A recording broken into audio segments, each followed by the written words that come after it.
약초 회사 대표 그래서 저희들은 사실은 연세 지긋하신 한복 입으시고 장로님 수염 이렇게 쫙 나시고 네, 이런. 그럴 줄 알았더니 아유 아주 젊은 분이 오셨습니다. 네. 모시겠습니다. 반갑습니다. 안녕하세요. 네네네네. 네. 그 일의 약초예요 이름이. 네. 그리고 총각이시요 분명한 건. 여호와 이레에서 나온 이레인가요? 네, 이종원 대표님. 네. 네, 맞습니다. 이제 일회약초는 지금 현재 8년 정도 된 이제 약초 브랜드입니다. 그리고 제가 이 회사를 설립을 할 때 저도 크리스찬이고 또 기독교다 보니까 목사님한테 자문을 많이 구했어요. 어떻게 하면 회사를 나는 하나님의 기업을 만들고 싶은데 어떻게 하면 좋을까라고 이렇게 이름을 많이 찾다 보니까 여러 이름들을 추천을 해주시더라고요. 근데 그 중에서 예비된 축복이라는 뜻으로 여호와 이레도 쓰이고 또 예비된 축복을 받는 이미 이제 예비된 축복이 이제 받을 수밖에 없는 그런 이런 기업으로 해서 일회약초로 제가 설립을 했습니다. 네. 말씀도 잘하시네요. 아이고 정말로. 야, 근데 아까 처음에 꿈 얘기 하셨잖아요. 네, 네. 우리 대표님이 한국의 록펠러를 꿈꾸신다고. 맞아요.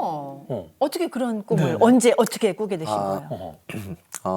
제가 녹펠러라는 이제 한국의 녹펠러가 되자고 제가 꿈을 생각을 했던 거는 정확하게 21살 때 군대에서 군복무를 할 때입니다. 네. 예, 제가 이제 굉장히 어렸을 때 많은 일을 하고 사회생활을 좀 일찍 시작을 했어요. 그래서 군대를 좀 빨리 갔다 왔거든요. 이제 고등학교를 졸업하고 바로 한 달 만에 제가 군대를 제가 자원 입대를 해서 일찍. 예, 이제 갔는데 제가 고등학교 때 정말 가장 친했고 또 저한테 또 많은 도움을 줬던 친구가 한 명이 있습니다. 그 친구가 이제 군대에서도 계속 연락을 하고 지냈는데 어느 날 갑자기 군대 저희 부대에 저를 이제 저한테 전화가 왔더라고요. 그래가지고 웬일이냐 이렇게 물어봤는데 그냥 몸이 조금 불편해서 이제 국군 수도병원에 입원을 했다라고 얘기를 하더라고요. 그래서 저도 이제 워낙 친하니까 이 친구의 이렇게 말투나 이런 그런 걸 보면 이 친구가 지금 어떤 기분인가를 좀 알 수 있잖아요. 그래서 알아봤더니 대장암 3기 말기라는 판정을 받았더라고요. 그래서 이미 병원에서도 조금 약간 가능성이 희박하다. 그리고 수술 도중에 워낙 체력이 약하다 보니까 조금 힘들 수도 있다. 이런 정도의 지금 현재 상황이더라고요. 그래서 그날 이제 아침 새벽부터 이제 제가 제 인생 처음으로 새벽 기도를 나가게 됩니다.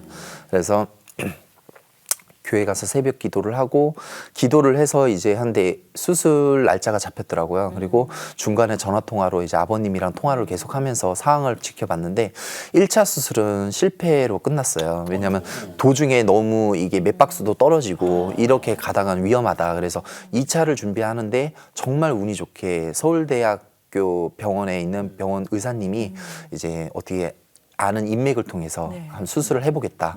그렇게 해서 자원으로 들어오셨어요. 그래서 이제 국군 수도병에서 날짜를 다시 잡고 2차 수술을 했는데 정말 운이 좋게 항문을 다 잘라내야 된대요. 그러면 우리가 먹은 음식이 그대로 내려와요.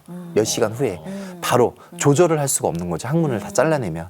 근데 원래는 항문을 다 잘라내야 되는 상황이었는데 이분이 정말 이제 운 좋게 항문의 일부 몇 센치를 살린 거예요.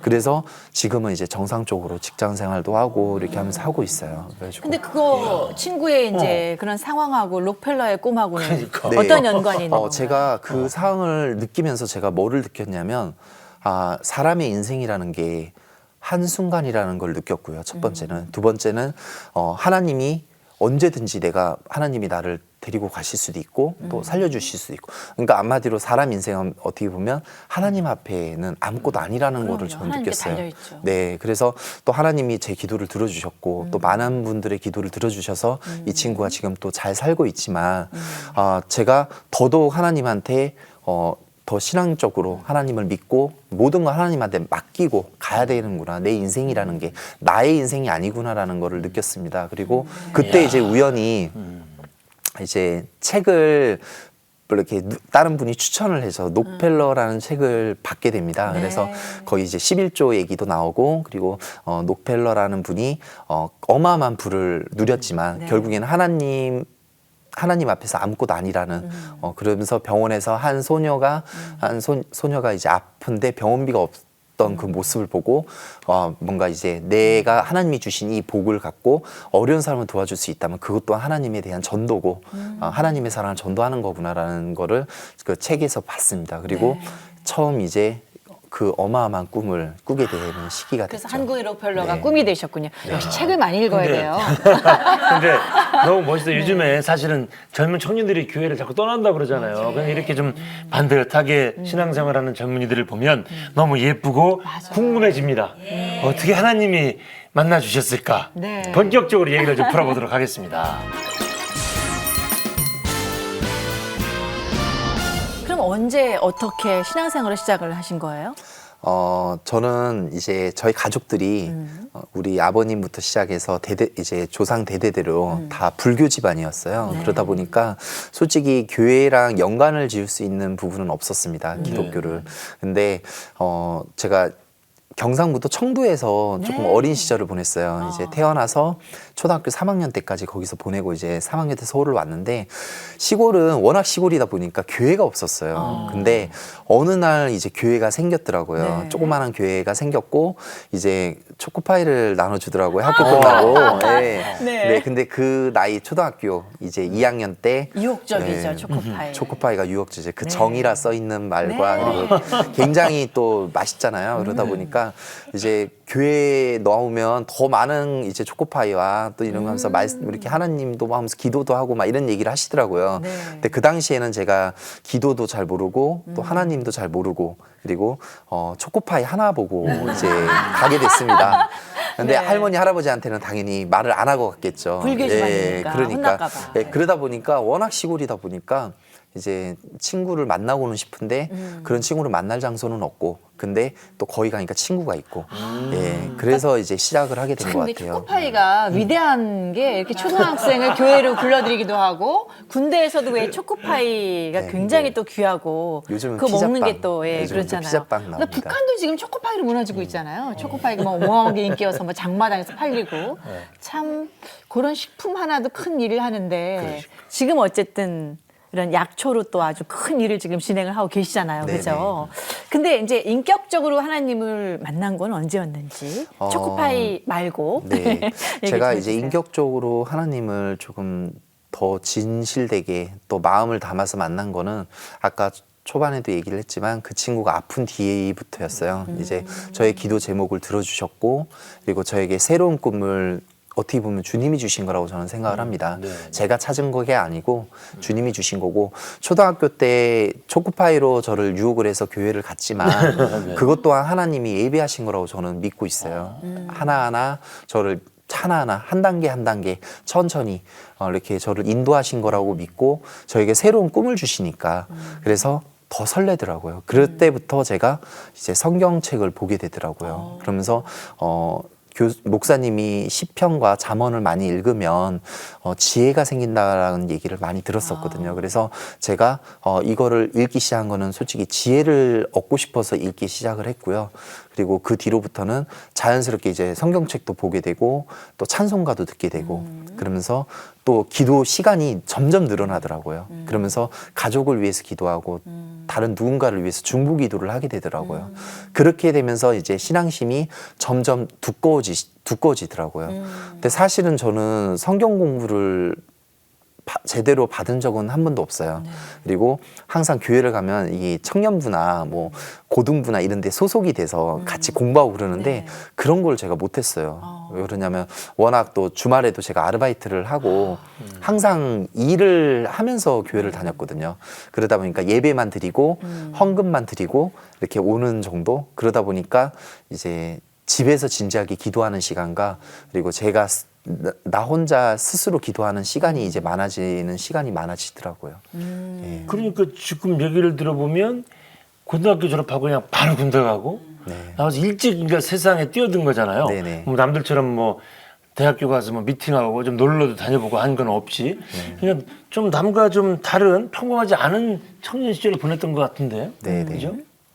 지금 그러면 죄송한 연세가 어떻게 아, 되셨나요? 지금 나이 네, 네, 네, 맞아요. 네. 나이 어떻게 되셨어요? 지금 이제 32살 됐습니다. 아 제가 왜 연세란 말이 나오냐면 너무 대표님이니까. 유젓하고 듬직하고 그러니까. 그래서요. 벌써 내공이 딱 보이잖아요. 예. 세상 말로. 아니 30 초반이면은 이렇게 그냥 뭐랄까 이렇게 아이 같은 인상도 좀 남아 있을 수 있고 그런데 아, 오빠 같아요. 근데 그 귀한 친구는 참 어떻게 됐어요? 아, 이 친구는 이제 건강해요? 네, 지금 건강하고 또 얘가 하나님이 주신 생명을 잘 감사하게 생각하면서 또 열심히 살고 있어요. 그리고 신앙생활도 같이 열심히. 네, 신앙생활도 이제 같은 교회는 나가는 건 아니지만 뭐 서로를 위해서 기도를 많이 하고 야, 있죠. 대단한 친구가 된 거예요. 그러니까. 그러니까 그렇게 해서 이제 그 세상에 나와서 사업을 어떻게 해서 시작된 거예요, 그럼요? 예, 제가 이제 뭐 처음부터 사업을 하고 싶다는 생각을 가진 건 아닙니다.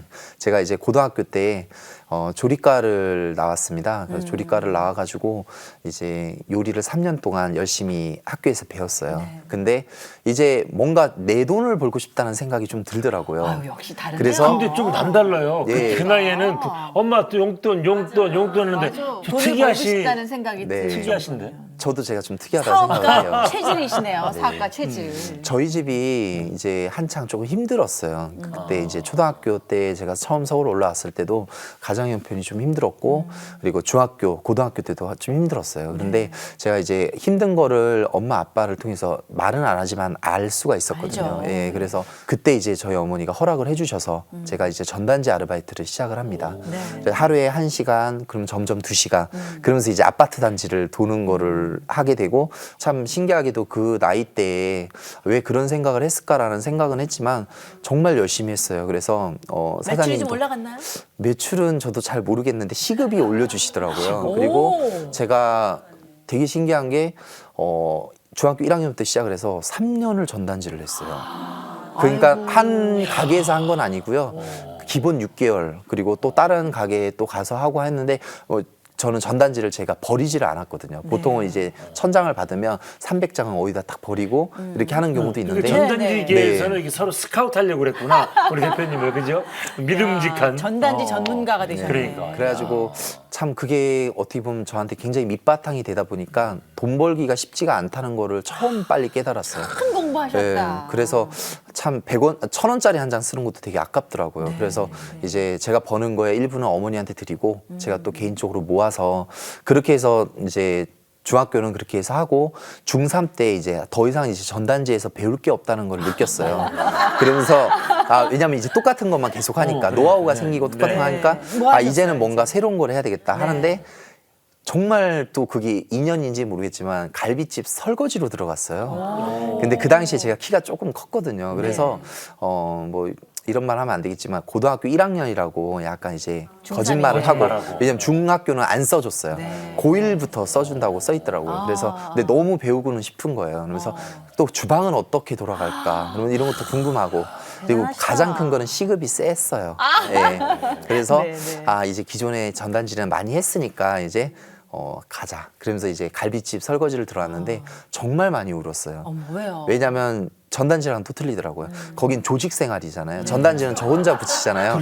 근데 조직 생활을 한 번도 안 한 상태에서 들어갔는데 정말 심술궂게 24살, 23살 형들이 많이 있었는데 제가 이제 사기 그릇을 한 번도 닦아본 적이 없잖아요. 그러니까 집에서 설거지는 해봤지만 저희 어머니가 또 강하게 키우려고 설거지를 많이 시키셨는데 엄청 많은 설거지를 빠른 시간에 돌려야 되니까 그래서 하다가 많이 깨먹었어요. 그러면 뒤에서 이제 국자로 뒤통수를 탁 때리는데 아프죠. 아픈데 서러운 거예요. 너무 해가지고 근데 그걸 한 번만 때리면 되는데 제가 이제 아무 반응이 없으니까 딱 맞으면 아프다고 하면서 죄송하다 뭐 이렇게 해야 되는데 딱 맞고도 계속 설거지를 하니까 또 한 대 또 뛰고 또 때리니까 이제 막 억울한 거예요. 그러면서 눈물도 많이 흘리고 그러면서 했는데 열심히 하니까 설거지만 시키는 게 아니라 갈비탕 끓이는 법을 가르쳐 주시고 불고기 재는 법 그리고 냉면 요리의 세계를 그러면서 냉면 뽑는 법 그래서 직접 제가 냉면도 뽑아서 고객 한테 나가기도 하고 그러면서 너무 빠른 나이에 요리를 접하다 보니까 자연스럽게 요리사라는 꿈을 가지게 되더라고요. 결국에는 제가 이제 고등학교 3학년 때까지 요리를 하고 이제 군대를 일찍 갔어요. 일찍 가고 이제 그 자격증과 그리고 그런 대회를 나가서 상탄 경력이나 이런 거 그리고 인맥을 통해서 좋은 레스토랑을 이제 군대를 제대하고 취업을 합니다. 그래가지고 좋은 레스토랑에 이제 중식 레스토랑에 취업을 했는데 그 당시에 제가 또 6개월간 또 너무 열심히 해줬어요. 열심히 이제 새벽에도 출근해가지고 항상 기회는 제가 준비돼야 온다고 저는 생각을 했거든요. 그 얘기를 많이 듣다 보니까 항상 기회는 소리 소문 없이 오는데 너가 그게 준비가 되면 잡는 거고 그렇죠. 너가 준비가 안 되면 못 잡는다라고 얘기를 많이 해주셨어요. 그래서 그때 제가 연습을 했던 게 출근 시간은 10시인데 새벽 5시에 첫 차를 타고 주방을 갑니다. 그래서 6시에 도착을 하면 미리 그 전날 그 주방장님들이 야채를 썰고 남은 찌꺼기를 버려요. 그럼 그거를 버리는 척하면서 봉지에다 다 모아놔요. 그다음 연습하려고. 새벽에 칼질 연습을 합니다. 그리고 그거 끝나면 이제 후라이팬에 그 소금으로 연습하는 게 소금이 가장 쌌잖아요 그 당시에. 네. 그래서 소금을 한 10,000원치 사면 그 소금은 볶으면 볶을수록 더 좋아져요. 구수해지고 더 색깔도 더. 그래서 그 후라이팬 연습을 했어요. 그래서 그거를 2년 동안 아무 말 없이 하고 8시 9시 되면 대청소를 싹 해요. 티가 안 나게. 왜냐면 혹시라도 알까봐 주방장님이 알면 기분 감동의 나쁠까봐. 연속이야 진짜 감동의 물결.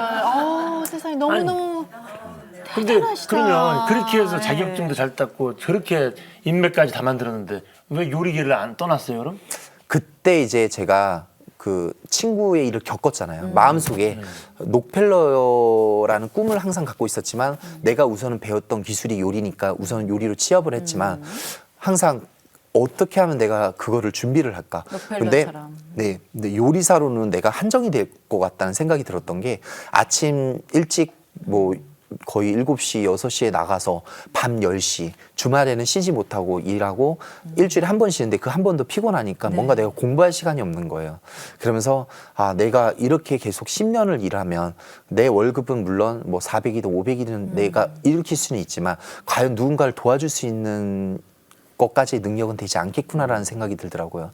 그 당시에 그래서 쓰리잡을 제가 거의 한 6, 7개월을 했어요. 그래서 하루에 한 3시간 정도 자고 또 아침에 출근하고 3시간 자고 아침에 출근하고 해서 그렇게 해서 그 당시에 제가 거의 한 달에 한 350에서 400을 벌었던 것 같아요. 인간 맞아요?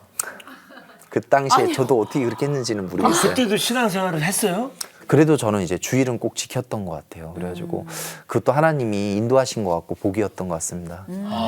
정말 그럼 몇 살까지 한 거예요, 그 녹집을? 제가 23살 거의 한 초반 거의 한 2월 달까지 했던 것 같아요. 그래서 한 6개월 정도 바짝 하고 제가 그거를 이제 과감하게 또 제가 내려놓고 네네. 과일 장사를 시작을 하게 됩니다. 그건 또 왜? 네. 그 당시에 이제 서울대 입구 쪽에 제가 자주 가던 식당이 하나 있는데 거기 갈 때마다 항상 이렇게 노점으로 깔아놓고 사과를 파시는 사장님이 계셨어요. 그러면서 이제 뭔가 새로운 걸 찾고 있을 때였죠. 그러면서 사장님 하면서 저 장사 한번 해보고 싶다고. 그러니까 그분이 이제 무슨 젊은 친구가 장사를 하냐고 하지 말라고 그냥 학교나 다니고 뭐 직장생활 하라 그러시더라고요. 근데 결국엔 이제 한 달 안 돼서 이제 설득을 시켜서 또 잠깐 이제 한 8개월 정도를 시작을 해요. 돈 벌었어요 그래서? 벌었죠. 예. 처음에는 못 벌었어요. 처음에는 이제 막내다 보니까 과외를 받으러 가는 곳이 있어요. 그러니까 거기를 가면 30대가 쫙 서 있어요. 그게.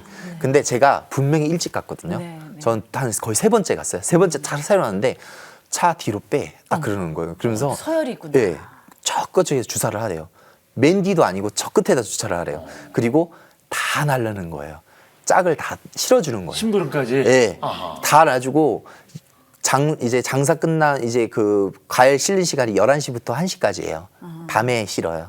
차가 없는 시기 때 차 도로에다가 그렇게 해서 짝을 그 30kg짜리, 20kg짜리를 막 날라가지고 옮겨주고 30군데를 다 옮겨주면 그때 이제 제 차례가 되는데 진짜 막 구석에 있는 과일 있죠. 막 딱 봐도 별론 거.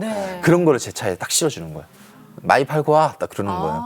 그래가지고 그 당시에 이제 그 과일을 싣고 장사를 나가서 이제 또 열심히 팔죠. 비도 맞고 그러면서 하는데 그러면서 또 과일은 비 맞으면 싱거워지고 이렇게 쭈글쭈글해지잖아요. 햇빛 직선으로 받아서 쭈글쭈글해지고 그때 이제 과일을 하면서 무조건 싸게 팔아야 되겠다. 내가 이거를 팔려면 그러면서 막 싸게 팔았죠.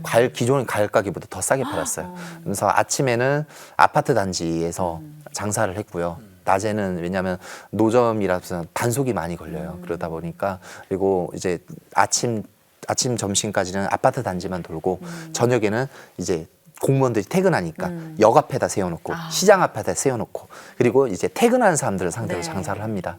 많이 돈을 벌었어요. 그래서 네. 그 돈을 또 차후차후 저축을 해가지고 이제 언제까지 과일 장사를 할 수는 없잖아요. 네, 네. 저는 이제 록펠러가 꿈인데 근데 과일 장사는 내가 500에서 600 그 당시 어마어마한 돈이었어요. 근데 500이라는 돈을 벌 수는 있지만 비 오는 날은 장사가 당연히 안 될 거고 장마철 안 될 거고 추운 겨울에도 안 될 거고 그렇죠. 또 너무 더운 날은 또 과일이 상하니까 안 되고 그러니까 이런 걸 다 비교했을 때 영원한 게 없겠구나라는 생각이 들더라고요. 그때 이제 우연하게 마트에 이제 과일을 제가 몇 군데를 과일을 주는 데가 있었어요.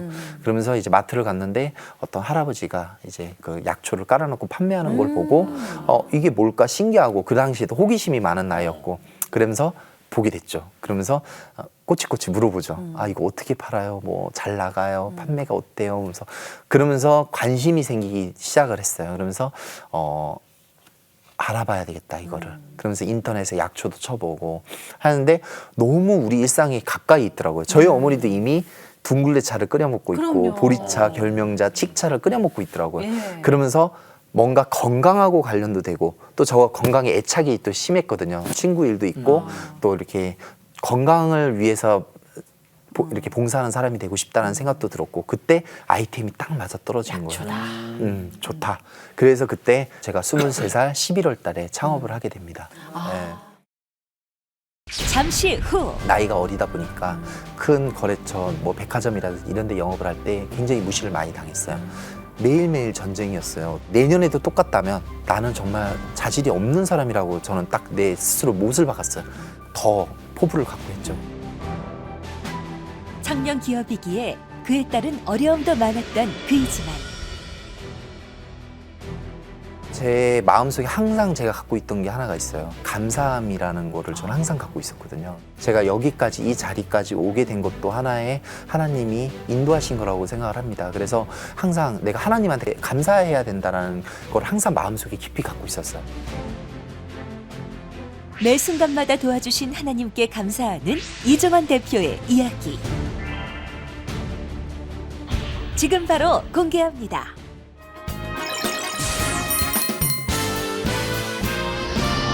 그때 창업한 게 일의 약초. 네, 맞습니다. 지금까지는 계속 일의 약초를 하고 계시고 네, 네. 앞으로의 삶은 또 모르는 거잖아요. 그렇죠. 그죠? 네.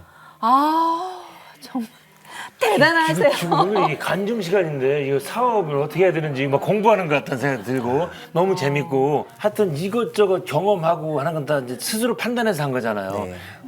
뭐 하나 열심히 해서 어느 정도 갔다가 아니야 또 배워야 돼 해놓고서 또 가고 그럼 무지무지하게 바쁘게 사셨을 텐데 그래도 어떻게 하나님은 붙잡았어요. 네. 젊은 나이에 그것도 이렇게 대대로 일찍 기독교를 받아들여서 뭐 엄마 아버지의 기도가 이렇게 쌓인 것도 아니고 그렇죠. 혼자 믿으면서 그게 참 신기해요. 저는 정말. 저는 지금도 그리고 또 3년 전 또 그 당시에도 저는 생각을 하는 게 네.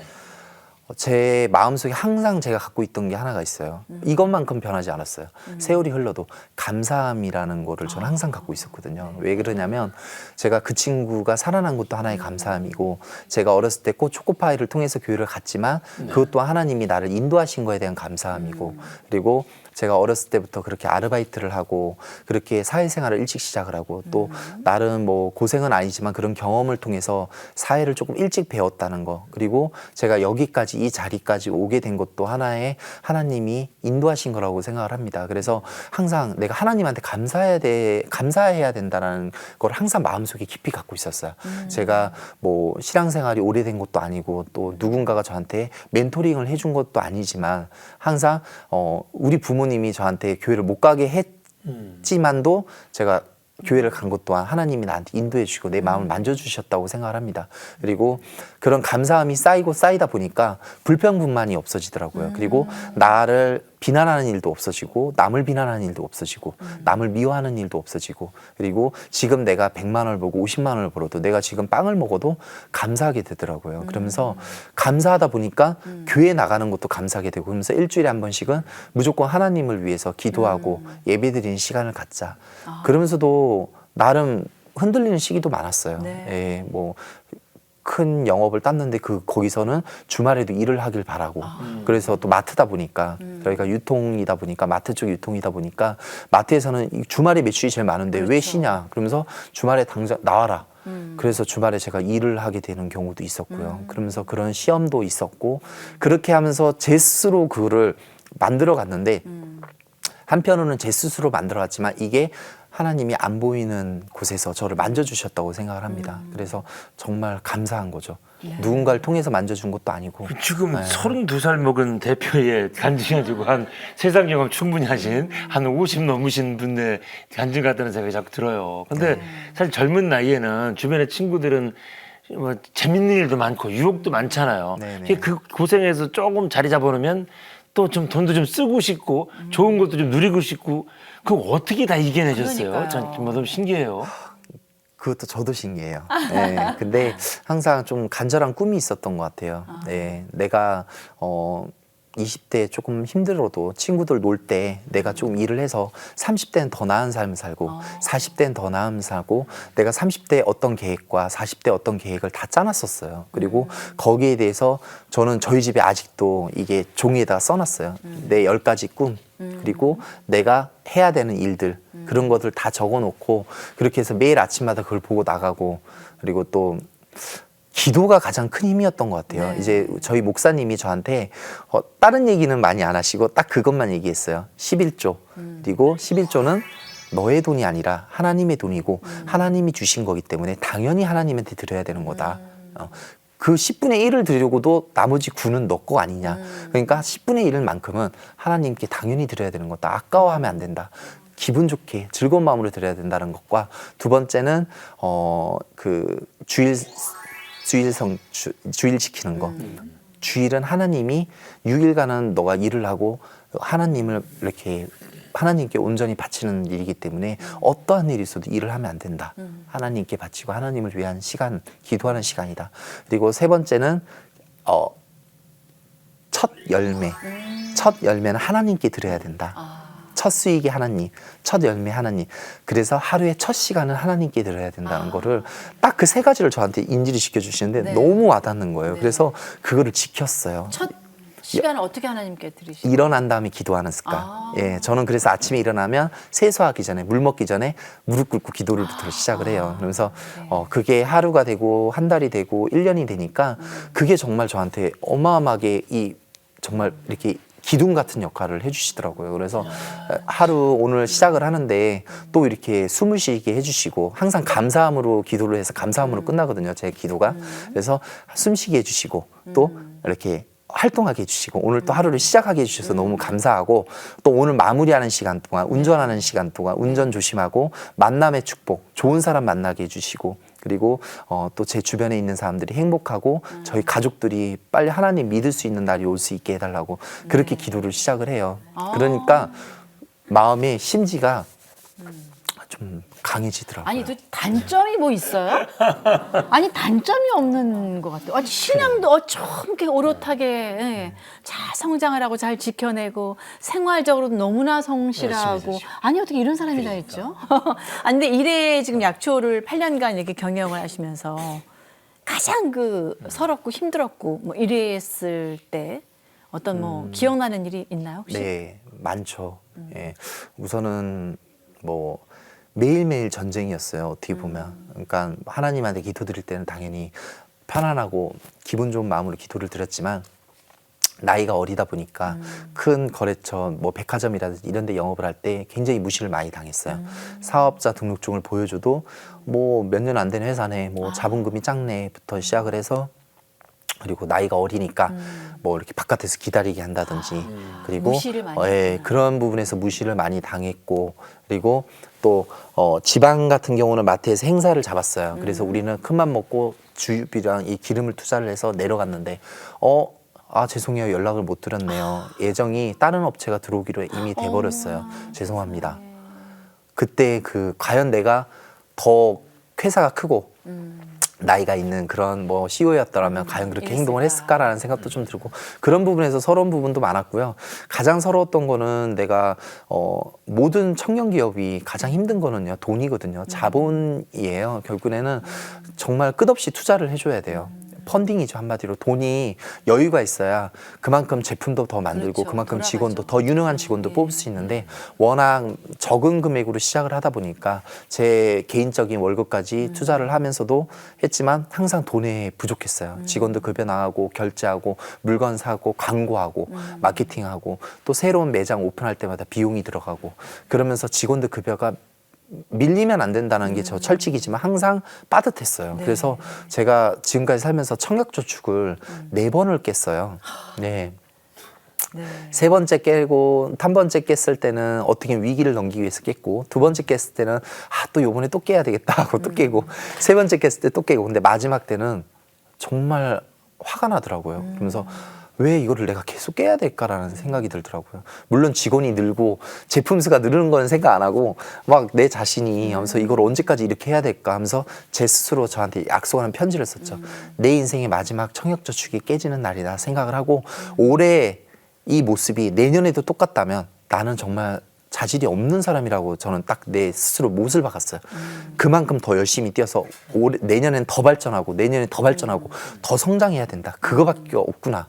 그래서 그때 마지막 청약저축 4번째 깼을 때 정말 이제 더 포부를 갖고 했죠. 그런 서러움들도 있었고 막 굉장히 추운 날 뭐 바깥에서 영업하면서 오들오들 떨고 막 이랬던 기억은 없으셨어요? 있죠. 예. 그때 제가 가장 기억에 남던 게 초창기 회사가 이제 설립을 하고 1년이 안 됐을 때 제가 장사를 해야 되잖아요. 약초를 좋은 약초를 갖고 와서 많은 사람들을 알려야 되는데 그 당시에 뭐 광고를 할 수 있는 돈도 있는 것도 아니고 그래서 그때 정말 힘들게 농협 하나로마트 파주에 있는 농협 하나로마트를 점장님과 협의하에 이렇게 저희가 계약을 했습니다. 그래서 그 당시 날씨가 1월 달이었고요. 영하 막 뉴스에도 한창 파주가 영하 몇 도까지 떨어져서 체감 온도가 뭐 10몇 도까지 올라갔다 마이너스 그렇게 할 때였는데 너무 추우니까 직원이 저랑 같이 일했던 직원이 안 가면 안 되냐고 서울도 추운데 파주는 얼마나 춥겠냐고 근데 가야 된다 약속을 한 거기 때문에 가야 된다 그래서 갔어요. 그래가지고 바닥에다 바깥에 였어요. 또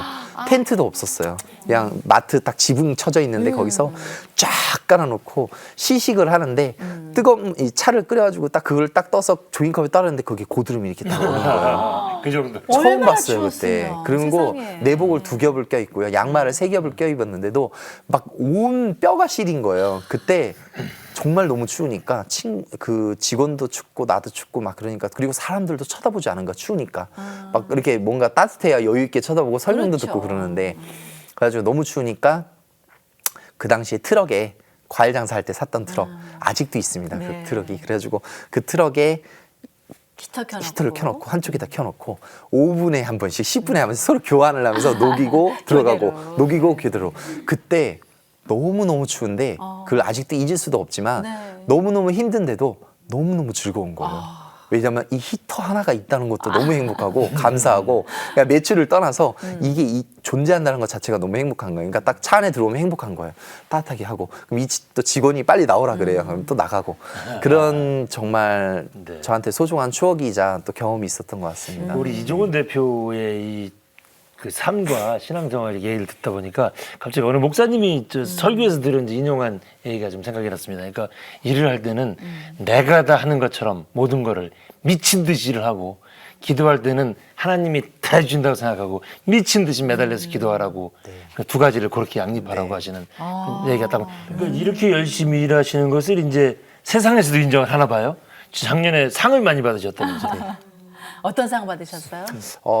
이제 부천 우리 신문사에서 네. 그 최고 경영 대상이라고 해서 오. 이렇게 짧은 기간 동안 계속 성장하고 그리고 거기에 대한 리더십이나 직원들로 해서 리더십과 그런 성과 그리고 매출 그리고 이렇게 성장하는 게 이렇게 보통은 경기가 어려우니까 떨어지고 많이 그러잖아요. 근데 저희 회사가 그래도 지금까지 8년간 계속 끝까지 성장을 했고 또 지금 여기까지 온 것 같습니다. 그래서 굉장히 귀한 상을 주셨고 또 그 상을 통해서 더 겸손하게 더 열심히 하라는 의미에서 주신 것 같아요. 그러니까 그런 그 상과 또 하나는 이제 제가 사회공헌 쪽으로 해서 또 대상을 자랑스러운 한국인 대상을 받았어요. 어떤 좋은 일을 하셨는데요?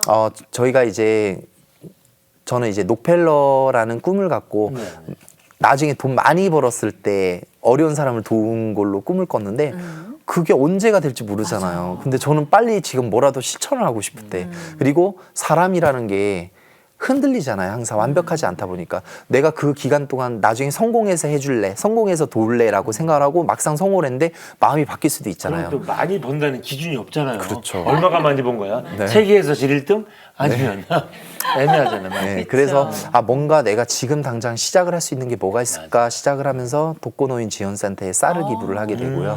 그리고 아는 분을 통해서 영등포에 그 독거노인들과 노숙자분들이 많이 몰려요. 영등포에. 네, 근데 그분들한테 무료로 이렇게 급식을 해주는 또 교회가 하나가 있습니다. 네, 그 네. 교회에다가 저희가 또 이렇게 차 같은 것도 기부하고 저희가 이렇게 노숙자분들이 겨울에는 춥잖아요. 얇은 옷 입고 그래서 그분들한테 몸에 좋은 쌍화차나 이런 거를 끓여가지고 직원들이랑 같이 이렇게 나눠주는 것도 일의 약초로 이제 차를 끓여서 네네네. 그렇게 몸에 좋은 나눠주시는군요. 면역력이 좋은 그런 차를 끓여서 나눠주기도 하고 그리고 요번에는 이제 홍제동에 이제 독거노인분들한테 무료 급식 같은 거 할 때 닭곰탕을 끓였어요.